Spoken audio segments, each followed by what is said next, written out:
He appeared in the doorway just as the sound of glasses clinking rose again. I was the first to see him. No one else in this mansion recognized the man who had returned after 10 years of disappearing. And I just stood still, one hand resting lightly on the edge of the table, as if his return was simply a piece sliding into place in something I had already known. Jonah stood there in his faded uniform, his eyes still sharp like the day he left. But in the first few seconds, he didn't look at me. He looked at the long table behind me, where a thick stack of documents lay carelessly, the top corner showing the name of the mansion's new owner. That name wasn't mine. Helena lifted her glass, her voice ringing clear with each word, as if she were reading out a claim of ownership. This house finally belongs to someone who truly appreciates it. She didn't see Jonah standing behind the guests. No one did. They were all too busy listening to her smug speech. That was the moment Jonah turned back to me. He waited for a reaction, anything that looked like shock or an attempt to explain. But I just looked at him. Still. Cold. I didn't run to him. I didn't break down. I didn't cling to him like I'd been waiting my whole life. I let him see whatever he needed to see. Of course, I said softly, my voice no louder than the sound of a spoon touching a glass. You came back at the perfect time. He didn't get the chance to ask anything.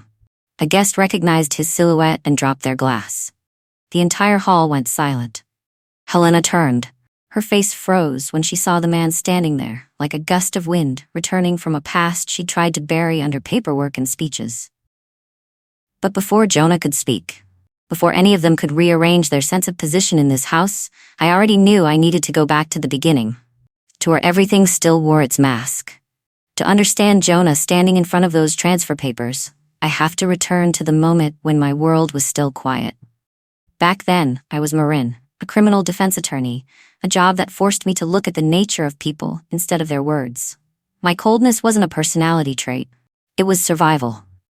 Jonah left in uniform, assigned to a mission he wasn't allowed to describe in more than 3 sentences. "It'll be quick," he said. 3 words that stunned me more than any verdict ever had. He was a special operations soldier, a man who always kept his promises.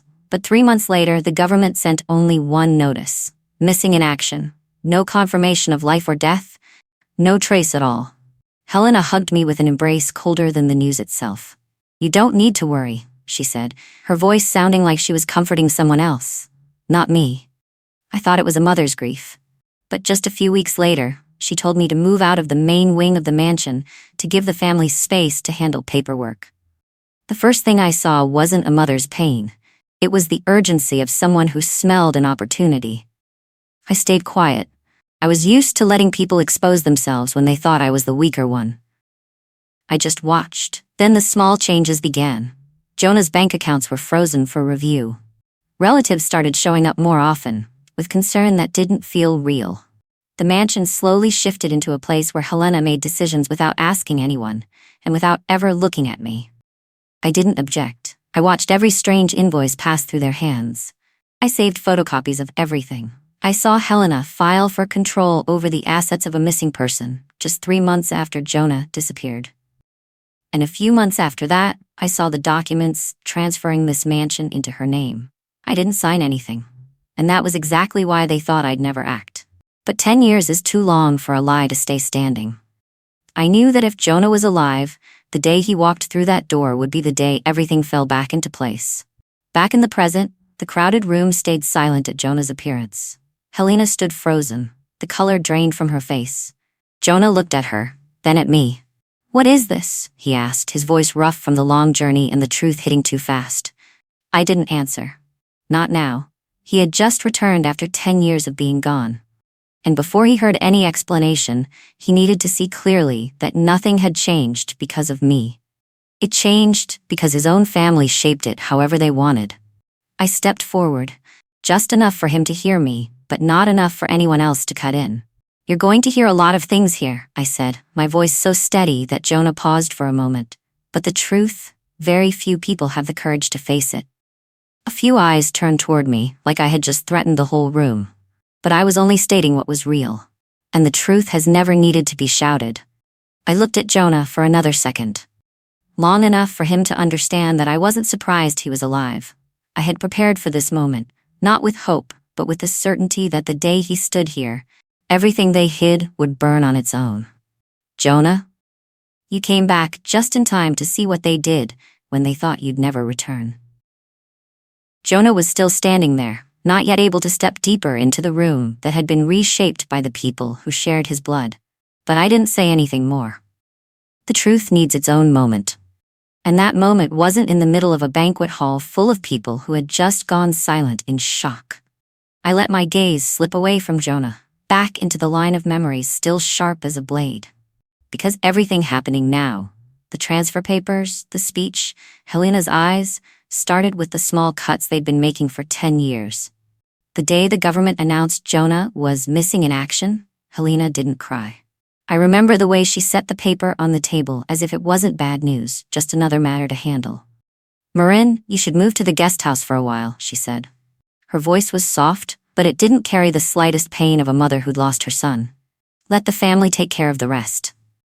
I looked straight at her, not nodding, not arguing, just silent for long enough to show I heard every word. She didn't wait for a response. She simply turned and ordered the staff to close off the main wing the next day. I moved my things to the guest house. Not because she told me to, but because I wanted to watch from a distance that felt safe. Not long after, Jonah's bank accounts were frozen for security review. When I went to the bank to ask about it, the staff told me that temporary control had been transferred to Helena, supported by documents stating Jonah was no longer able to be reached. I asked where those documents were. The teller glanced at me, then lowered her voice. "I can't disclose who filed the request, but the paperwork has been processed." I knew Helena was behind it, but I didn't shout. I didn't call a lawyer. I quietly asked for a copy of the documents, and they handed it to me. The ink was still fresh. Helena's signature shook slightly, but it was clear. I placed it in a small box in the guest house living room. A box I didn't lock. I didn't need to. People who want something hidden always believe others aren't sharp enough to see it. A few weeks later, Reese, Jonah's older brother, showed up with a bag in hand and the attitude of someone returning to a house that belonged to him. He walked around everywhere, moved furniture, adjusted the staff, and made requests as if I were just a temporary guest. "I'll be staying here for a while to help Mom handle everything," he said without looking at me. His tone carried the quiet message that I should know my place. I simply answered, "I heard you." He didn't realize that was an agreement. Reese started acting like the owner. He invited friends over, threw parties, spent money from accounts he was sure Jonah would never come back to check. I kept every invoice, not to use against him later, but to remind myself that everything I was seeing was real, not the delusion of someone grieving. One night, I walked past the hallway and heard Reese whispering on the phone, "If Jonah's dead, then this is Mom's chance to settle everything. Marin has no say here." He didn't know I was standing behind the door, and I didn't need him to know. I lifted my phone, recorded a short clip, then walked away. Just enough to keep, not enough for them to suspect I was watching. Small cuts, but precise. The tension tightened when Helena started the process to declare Jonah long-term missing so she could take full control of the assets. She did everything quietly, told no one, especially not me. I only found out because a clerk I knew called and said, "I thought you should know. This file feels rushed." I went to the courthouse alone and requested copies of all the documents. As I went through each page, I didn't see my name anywhere. After 10 years of being Jonah's wife, they erased me like a speck of dust not worth remembering. On the way home, the cold wind cut across my face. But colder still was the realization. Helena didn't just want the property. She wanted me gone from Jonah's life in the literal sense, by wiping every legal tie between us. I flipped through the pages again. Filing date exactly 6 months after the government announced Jonah had gone missing. "Very rushed," I murmured. Not angry. Just stating a fact. A week later, I found more of the secondary assets, a small piece of land, an investment and insurance policy, all transferred to Helena's relatives. Not one of them said a word to me. I found the contracts in the drawer of her desk. She didn't lock it. She assumed I'd never step inside. Helena had always seen me as an outsider. But when Jonah disappeared, she treated me like a shadow she could sweep away. And that was exactly why she didn't notice the shadow watched more closely than anyone in this house. There were moments when I wondered if any of them ever considered the possibility that Jonah might still be alive. But then I realized, no, because if they had, they wouldn't have done anything this reckless. leaving traces everywhere. People only get bold when they're certain the past will never return to claim justice. I wasn't desperate. I didn't wait for Jonah like someone waiting for a miracle. I just kept everything quiet, as if I had already surrendered. Because in that silence, Helena and Reese revealed every part of who they truly were. And now, with Jonah stepping through the door and seeing those transfer papers, I knew the thing I'd waited 10 years for had finally come. Not the return of my husband, the return of the truth. I stood in the center of the banquet hall, looking at them. The people who thought they'd won the game simply because their opponent had disappeared. Jonah was still frozen in place, but I wasn't. I'd been ready for this moment for a very long time. My silence wasn't defeat. My silence was knowing that the day Jonah came back, everything they hid would collapse right under their feet. No one in the hall spoke after I said those last words to Jonah. The silence didn't last long. Helena broke it first, with the exact tone I'd heard for 10 years, sweet on the surface, sharp and poisonous underneath. "Jonah, you need to understand something," she said, walking quickly toward him as if she needed to shield him from any other truth. "Marin, she hasn't been here for you all these years. She left everything for me to handle. She even tried to claim authority over your assets before you had the chance to return." I didn't respond. Jonah had just returned after 10 years cut off inside a mission no one in this room could begin to understand. He was trying to take everything in, each face, each corner of the house he once called home. I could see the confusion in his eyes, not because of Helena's words, but because he didn't even know where to start. Helena kept going, as if stopping for even a second would give the truth a chance to break through. "You don't know, Jonah. I had to handle everything. She even talked about replacing you." She let that last line slip out softly, but calculated, just enough to stir the relatives, just enough to plant a thin layer of doubt in the air. I looked at Jonah. He turned toward me with a question he didn't speak aloud. I didn't nod or shake my head. I let him hear what came next on his own. Reese stepped forward, exactly the way he always did when he wanted to apply pressure. "Jonah, you have no idea," he said, his voice laced with a hint of triumph, now that everything in their story had lined up neatly for their benefit. "Marin filed to declare you dead so she could take the inheritance. Mom had to stop her. If she didn't, Marin would have swallowed this whole house by now." A few guests let out a breath, as if that version of events was exactly what they'd been waiting to believe. A tidy story, arranged neatly, the kind people clinging to fear always managed to create. I stayed still, my hand resting on the folder I'd carried for 10 years. I didn't always keep it with me. But today I knew I would need it. And not to argue, Jonah looked from Reese to Helena, then to me. He exhaled a short breath, the kind someone releases after walking through too many locked doors. "Marin," he said, "is what they're saying true?" I held his gaze a moment longer. Not for drama, but so he could see I wasn't afraid of the truth we were about to face. "You're asking the wrong person," I said quietly. "Ask the one who signed the papers." No one had time to react. The whole room dipped into a pause. I opened the folder and, with one finger, pulled out the exact page I'd waited years to place in front of him. No waving it around, no shoving it at anyone. Just setting it down, steady as if I were presenting evidence in a courtroom. "This is the file Helena signed 3 months after you went missing," I said, keeping my voice only as loud as it needed to be. "And the name on it is hers." One sentence, nothing more, enough to freeze the entire room in place. Jonah looked at the document. His eyes moved over the dates, the signature, the stamp, the legal notes he didn't need to fully understand to see the most important thing. The signing date fell right in the period when I was still looking for him, sending emails to military units, calling every government office I could, hoping someone had information. He didn't need to look at me to know that. He only had to look at the ink in the corner. Helena let out a sharp breath like something had seized in her chest. "Jonah, let your mother explain." "Explain what?" Jonah cut in. Not loud, but enough to hit the room harder than any shout. Reese took half a step forward, but Jonah raised a hand, stopping him. His eyes didn't leave the page. I knew this moment would come, the moment he saw the gap between the truth and the story they had built. Helena switched tones instantly.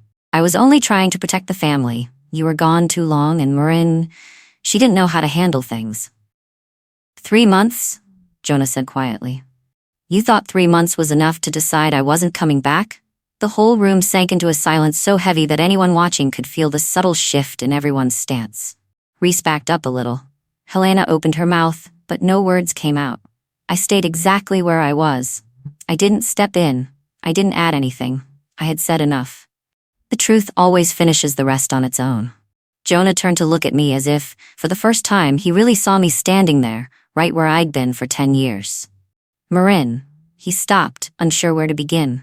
I answered softly, "You don't owe me any questions." My voice was calm, without pain or expectation, because the truth doesn't need anyone to acknowledge it.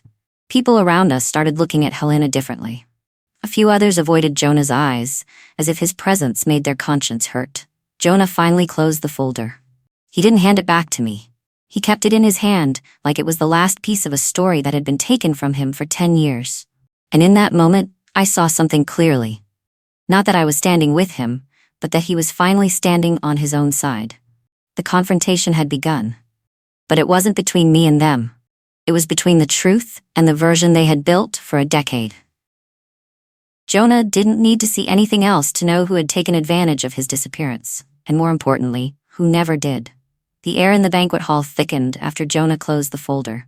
He didn't look at me anymore. His eyes locked onto Helena, as if every answer he needed was hiding behind her practiced calm. "Explain," Jonah said. Not loud, not angry, but that quiet tone stopped Helena cold, like she was being forced to face what she'd avoided for 10 years. "Jonah, I only wanted to protect you," she began, her voice trembling. "You were gone too long. I didn't know if you were alive. I had to take care of the family. Marin, she wasn't on our side." Jonah frowned. 3 months after I went missing. 3 months, Mom. That's when you decided I wasn't coming back." Helena opened her mouth, but her answer fell out in thin, broken pieces. "You have to understand, things were chaotic then. Marin, she wasn't strong enough. She didn't know how to handle anything. I had no way of knowing." "Knowing what?" Jonah cut in, his voice low. "Knowing whether I was still breathing?" That question hit the floor like it cracked the last mask Helena had left. She stepped back half a pace, her eyes darting to Reese, desperate for support. But Reese wasn't steady anymore either. He pushed forward, trying to steer the story back into their favor. "Jonah, you need to be careful. Marin, she's not a victim here. All these years, she's tried to push into every decision. She wanted full control. You don't know. We had to keep everything stable." Jonah didn't look at Reese. He asked one slow question. "Stable, by spending everything I left behind." Reese's face went pale. "What are you talking about?" "I saw the records," Jonah said. "The moment I walked in, picked them up and saw. Large transactions, no reason, repeating patterns, all signed by you." I watched Reese freeze. For the first time that evening, the confidence he always carried slipped. I didn't say a word. I simply stepped back a little more, giving Jonah space so he wouldn't feel like I was interfering. This was his moment to see the full picture, a picture I didn't need to color in. "You're misunderstanding," Reese said quickly. Those were maintenance costs for the estate. Your mother was just trying to." Jonah set the folder on the table, cutting him off. "Don't call this our estate. In the 10 years I was gone, you two put yourselves in the position of owners, while Marin was pushed out like a stranger." With nowhere else to turn, Reese shifted to attacking me. "Jonah, you need to think clearly. Marin, she..." Jonah turned to him, this time direct and cold. "Don't say her name until you explain those transactions." Reese swallowed hard, completely losing his footing. Helena grabbed Jonah's arm, trying to pull his attention back to her.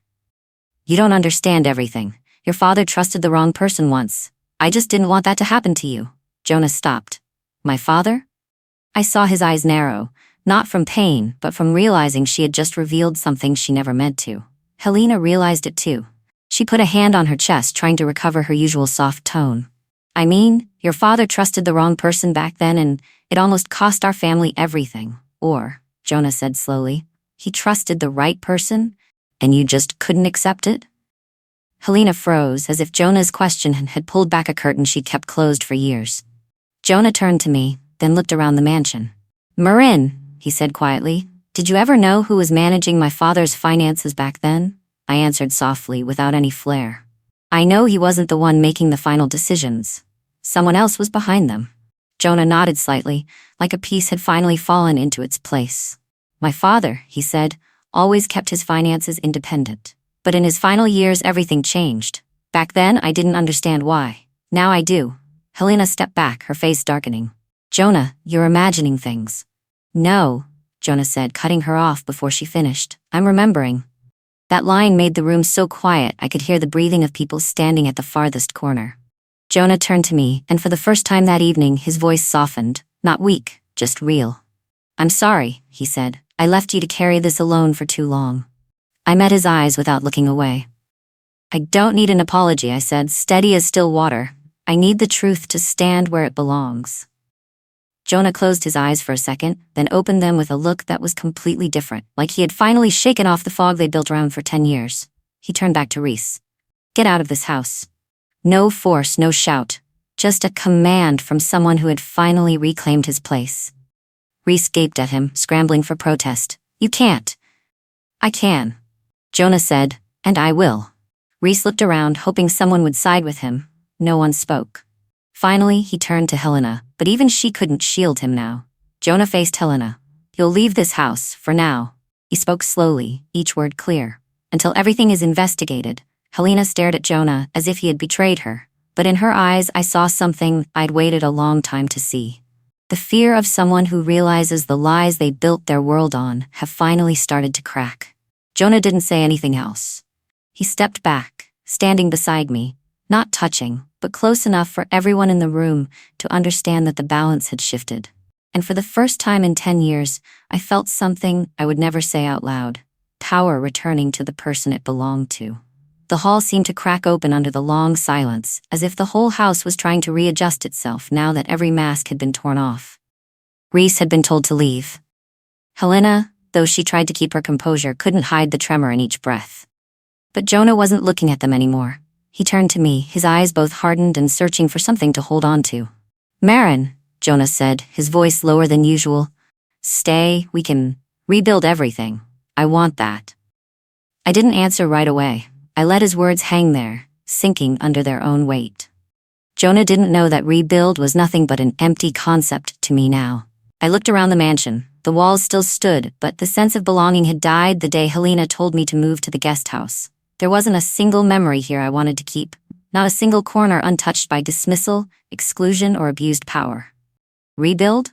I asked, my voice light as a breeze brushing past the curtains. You think everything broken here came from me? Jonah opened his mouth to say something, but stopped when he saw how my hand rested on the folder, not as if I needed to protect it, but as if it had already finished its job. Marin, I know you went through a lot, he said. I'm sorry for that, but I don't want you to leave. I turned, looking straight at him. Jonah, I don't stay because someone wants me to or not. He froze. I saw the flicker of hurt in his eyes, but I also knew it wasn't a pain I was responsible for. I took a breath deep enough to place the ending exactly where it belonged. There's something you should know, I said, my voice as calm as if I were reporting a routine administrative update. I sent all the evidence to the federal attorney before you came back, weeks ago. Jonah went still. Not because I had betrayed him, but because he realized this house, and the legal battle wrapped around it, had never been something I waited for him to return and fix for me. It took him a moment before he managed. You didn't need me?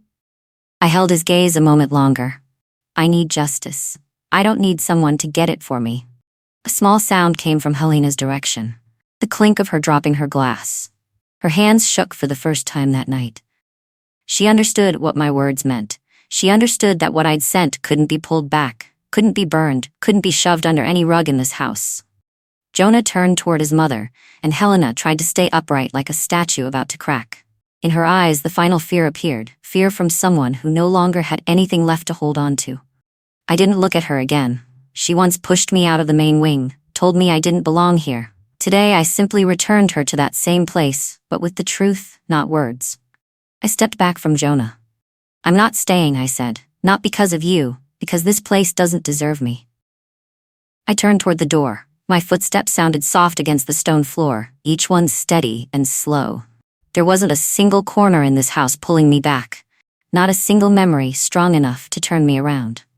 As I reached for the door handle, Helena's phone rang. The sound was sharp, slicing through the air that was already stretched thin enough to snap. She looked at the screen. I watched the color drain from her face, spreading fast like ice cutting across skin. Federal investigators. Helena didn't answer. The phone slipped from her hand for the second time that night.